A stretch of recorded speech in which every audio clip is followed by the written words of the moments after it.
అసెంబ్లీలో రాష్ట్ర ఆర్థిక పరిస్థితి, అప్పులపై అధికార ప్రతిపక్ష సభ్యుల మధ్య వాడివేడిగా చర్చ జరిగింది. కాంగ్రెస్ ప్రభుత్వం ఏడాదిలోనే 1,00,000 కోట్లకు పైగా అప్పులు చేసిందని బీఆర్ఎస్ విమర్శించగా, కేసీఆర్ ప్రభుత్వం చేసిన అప్పులను తీర్చేందుకు తమ ప్రభుత్వం కొత్త అప్పులు చేస్తోందని అధికార పక్షం కౌంటర్ ఇచ్చింది. తెలంగాణ అసెంబ్లీ సమావేశాలు వాడివేడిగా కొనసాగుతున్నాయి. 5వ రోజు ప్రశ్నోత్తరాల కార్యక్రమంతో శాసనసభ మొదలైంది. ప్రశ్నోత్తరాలు 0 అవర్ తర్వాత రైతు భరోసా విధి విధానాలపై, భూభారతి చట్టంపై సభలో చర్చ చేపడతామని ఎజెండాలో చెప్పినప్పటికీ రాష్ట్ర ఆర్థిక పరిస్థితి, అప్పులపై స్పీకర్ స్వల్పకాలిక చర్చ చేపట్టారు. అప్పులపై చర్చ సందర్భంగా డిప్యూటీ సీఎం భట్టి విక్రమార్క, మాజీ మంత్రి బీఆర్ఎస్ ఎమ్మెల్యే హరీష్ రావు మధ్య మాటల యుద్ధం జరిగింది.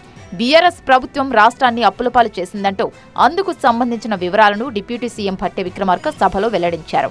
అధికారంలోకి వచ్చిన వెంటనే శ్వేతపత్రం విడుదల చేశామని డిప్యూటీ సీఎం భట్టి విక్రమార్క గుర్తు చేశారు. అప్పులపై మాజీ మంత్రి హరీష్ రావు ఆర్బీఐ రిపోర్టును చూపిస్తూ సభను పక్కదారి పట్టిస్తున్నారని భట్టి మండిపడ్డారు. బీఆర్ఎస్ చేసిన అప్పులకు వడ్డీలు కడుతూ పథకాలు అమలు చేస్తున్నామని భట్టి చెప్పారు. 10 ఏళ్లలో ఎప్పుడైనా 1,00,000 కోట్ల 18,000 ఎప్పుడైనా కట్టారా మీరు? 1,18,364 కోట్లు బ్యాంకులకు అప్పు కట్టారా మీరు? అరే మీరు మొత్తం తెచ్చుకోవటం తింటాం అయిపోయారు. బీఆర్ఎస్ ప్రభుత్వం 7 లక్షల కోట్లు అప్పులు చేసిందని, అధికార పక్షం అవాస్తవాలు ప్రచారం చేస్తోందని, వాస్తవంగా తమ హయాంలో అప్పు 4 లక్షల కోట్లేనని తెలిపారు. భూములు కుదువ పెట్టి అప్పులు తీసుకునేందుకు బ్యాంకుల చుట్టూ తిరుగుతున్నారని కాంగ్రెస్ సర్కార్పై హరీష్ రావు ఆరోపణలు చేశారు. 75 కోట్ల రూపాయలకు ఎకరం చొప్పున టీజీఐఐసీ భూములు అమ్మే ప్రయత్నం చేస్తున్నారని హరీష్ రావు ఆరోపించారు.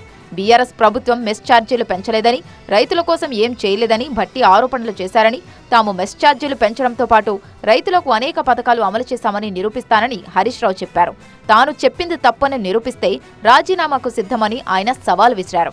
స్పీకర్ ఫార్మాట్లో రాజీనామా సమర్పిస్తానని చెప్పారు. గౌరవనీయులు ఉప ముఖ్యమంత్రి గారు ఫార్మ్ మెకనైజేషన్ కు బీఆర్ఎస్ ప్రభుత్వం ₹1 ఇవ్వలేదు అన్నాడు. డ్రిప్ స్ప్రింక్లర్లకు ₹1 ఇవ్వలేదు అన్నాడు. రైతులకు ఇన్సూరెన్స్ డబ్బులు కట్టలేదు అన్నారు. నేను మెస్ ఛార్జీలు ఎస్సీ ఎస్టీ బీసీ పిల్లలకు పెంచలేదు అన్నారు. సభలో ఇప్పుడే మాట్లాడారు. దీని మీద I want to challenge the minister.